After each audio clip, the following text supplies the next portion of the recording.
I'm here to talk about a couple of turkeys. You may have heard me in earlier sessions refer to the police chief, law director, as liars or dishonorable people. I did that on purpose because it's been over 2 months, almost 3 months now. And I'm still waiting for that lawsuit to come, Mr. Grasso. I'm here tonight to talk because of your alleged confirmation. Council members don't do it. One of the reasons I'm here is to help you decide that actually Mr. Grasso has already helped you with the decision. So you won't be conflicted, here's what I mean. About 2 years ago, a female was reported as a rape victim to the chief of police. It took him nearly a week to get around to looking into the matter. He only did so after I complained to the law director that nothing had been done about it for nearly a week. I happen to mention the detective that it appeared to be in retaliation for filing a complaint against the chief of police and the traffic commissioner at the time. And within a month, your police department decided to go out, hunt her down, find her at a bar, find her car in the parking lot, and arrest this rape victim. By the way, that's not a alleged rape victim anymore, because you guys had it confirmed by the state of Ohio. Arrest that rape victim, throw her in handcuffs, put her in a police car, throw her in jail because she was late on payments. She was behind on scheduled payments. Something that the law director could probably relate to. It wasn't $63,000 worth of late payments, but she was late on payments to the Berea court. 2 years ago that happened. The law director is still standing here. He apparently believed that was an okay thing to do. The mayor is familiar with it. She believes it's an okay thing to do. The chief of police is still here, and so are the 3 policemen it took to weigh on a female that had been raped within that month. Now, I don't know what kind of police department you got. I'm starting to think pretty dimly of it. But since then, I've had 2-year council people email me. I'm supposed to be addressing the chair, Mr. Miller, Mr. Romeo, contacted me and said they'd looked into the matter. Everything seemed to be okay. After discussing it with the law director and chief of police. What about asking me a couple questions? That's how you investigate? Well, I'm here tonight to say I think the system here stinks. I think Mr. Grasso's office here stinks really bad. I think that the mayor allowing him to exist under these circumstances stinks. I think Mr. Romeo and Mr. Miller, who investigated this and found it to be okay to do, also stink. Now let me just tell you one other thing. You have 1 minute. I won't need it all. If it fits, you must convict. Thank you.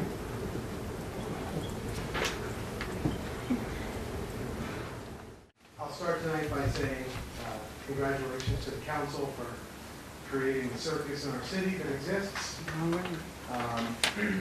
Anybody here knows that I am not a friend, well, not a political ally of Mr. Iko or Ms. Gray.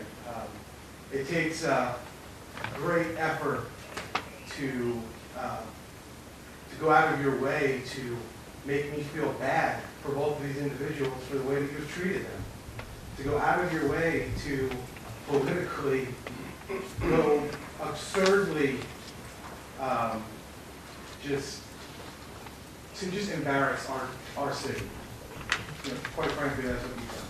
embarrass our city. So that is the first thing I wanted to say, that over the last month you have accomplished embarrassing our city and have just made fools of ourselves. I recently put in a public information request in regards to issues regarding Mr. LaGrasso and some conflict of interest that he might have as law director. And you don't need to go much further to see the conflict of interest, because I received response to that, which I thought was the wrong response, denying my request, from the city's finance director. The city's finance director had to respond back to me because the city's law director couldn't, because he was the person being inquired about. There is a serious issue when the city's law director cannot act in the city's best interest because he has placed himself in positions that he is at the center of a majority of issues surrounding the city's interests. But you don't have to go much further as to why this is a big issue, and our city actually has rectification for this. And I made the mayor and all council members aware of this today in an email. Unfortunately, didn't get a single response. But I will read it to the record. It's in Article 13, Section 1, entitled Ethics and Standards, Conflict of Interest. No member of city council or any officer, employee, or appointee, whether paid or unpaid, permanent or temporary, or any other person whatsoever whose salary or compensation, if any, is paid in whole or in part from the city treasury shall, Section A, be financially interested, directly or indirectly, in any contract or transaction in which the city is party or which made by any officer of the city in behalf of the city. Any such interest shall be grounds to void such contract, either by action of council or by determination of any tribunal having jurisdiction. This is important because Mr. LaGrasso is paid as the law director, and he is also one of, if not the highest compensated person that the city pays through his private law practice. His private law practice. He has a contract with the city through its treasury pays his private law practice. Section A, in breach of our charter. Section C of this, engage in the practice of law or to represent or appear in behalf of an individual or individuals in any court, in any matter or controversy in which the City of South Euclid is or may become a party, except on behalf of the city as an officer or employee, or give opinion, evidence against the interests of the city in any litigation in which the City of South Euclid is a party. Mr. LaGrasso sued residents of the city, and the city in turn was countersued and became a party in that suit. Section C was now in breach because of Mr. LaGrasso's action. Twice, Mr. LaGrasso is now in breach of the city's charter. City council is aware of this. The mayor is aware of this. They should have been aware of this from the very beginning when they confirmed him 2 years ago. They are certainly now aware of it as of this afternoon, and now everybody here is aware of it tonight. I have asked the mayor to withdraw his appointment. If she does not do so, her actions will speak, and the residents should speak when it is her time to be voted for again. Council, if the mayor does not withdraw his appointment, will vote tonight. If they vote to confirm him, all of them, the residents here, should speak when it's their time to be voted for again. Mr. Perry, your time is up. Mr. Miller, may I yield my time that I had signed up there? Excuse me. I'll yield a minute of your time. Thank you. Finally, I would ask, Mr. LaGrasso, your integrity and your ethics have been brought into question. You have serious issues that the residents here have questioned, council members have questioned. I would ask that these proceedings be held in public, all of these proceedings be held in public. I would ask that you request that all of these proceedings be held in public. It is your integrity, sir. It is your ethics, sir. And I would think that a man would want all of these proceedings to be held in public, so that if you have nothing to hide, sir, that it is all done in the public's eye.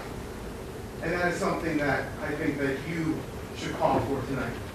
Thank you. None of these people here or me can make you look bad, Michael. You've done this all on your own. Now, the most important thing that I ever learned about South Euclid politics, I actually learned from Marty Gelfand. A couple years ago, I was at a meeting at Dennis Kucinich's headquarters that I was invited to, and people were talking about things that were happening in South Euclid that weren't very good and were contrary to what was being told the public. And this isn't a quote, so don't sue me, Marty, but it's very close. He told those in attendance, he says it's not illegal for the mayor of South Euclid to lie to the residents. And in fact, he said, the only time it's illegal for Mayor Wheelo to lie is when she's under oath. And if the residents don't like her lying to them, they can tell her so by voting her out of office at the next election. It went something like that. So, as I think about that meeting, I read all these events in the papers recently, and I've been very active in South Euclid politics. I know quite a lot about what's happening here. And so recently we have the safety levy, where Georgine told us that she needed the money to save the jobs of our safety forces. And we've all read in the paper that much of the money was spent on her Cedar Center and Greenville property debts. In fact, the police took out a one-page ad in the Sun Messenger to let the residents know that very little or none of the new money was being spent on safety. Now, also during the safety levy town halls, one of Georgine's talking points as to why she should be given a safety levy was her fiscal responsibility. She said, as one of her points, that for the years 2009 through 2012, she had frozen pay. In here it says, wage freezes were implemented from 2009 to 2012. So, interestingly enough, during that same time she claimed pay freezes, Mike Love, our community development guy, received pay increases totaling 223.31%. From 2009 to 2010, he went from a salary of $14,579 to $26,168. That's 79.5%. From 2010 to 11, he went from $26,168 to $37,666. From 2011 to 2012, his annual salary went from $37,666 up to $47,134, a 25.14% increase. Now, all the while, Wheelo is telling the residents that wages were frozen from 2009 to 2012. Now, next thing we find out is that Georgine's son, Miles Wheelo, has been hired by Mansur Gavin in November of 2004. And Mansur Gavin is a law firm that the city has spent hundreds of thousands of our tax dollars employing over the course of Georgine Wheelo's terms in office. Now, Mr. LaGrasso was quoted in the December 10, 2014 Sun Messenger saying, Wheelo intended to reveal the information publicly, but the media aired it first. Now, since that LaGrasso quote, we find out that Miles was actually hired way back in January of 2013 as a paid law clerk, 2 full years prior to Mr. LaGrasso's quote. Which begs the question for Georgine Wheelo, when you intend to tell the public something, how long must we wait for you to do so? Now, one final Wheelo dichotomy. In the most recent article dated December 17, 2014, about Mr. LaGrasso's apparent inability to pay his taxes in a timely fashion like the rest of us do, he tells the reporter, Sarah Dorn, that he will have his entire $63,242 federal tax lien paid in full in 30 days, which I might add is 3 days from today. Now, on January 9th, Georgine Wheelo sends all of council a memorandum give stating the following, and I quote, "As part of my meeting with the law director, I personally reviewed Mr. Lugrasso's IRS repayment correspondence and payment transfer. And pending council's reconfirmation, I have requested a meeting with Mr. Lugrasso in 6 months to once again review this matter and ascertain payment progress." So what actually is it, 30 days? 100 days, 80 days, or more? And one of the things that all of this asks me is, Georgine, do you or any of your people ever say the same thing twice?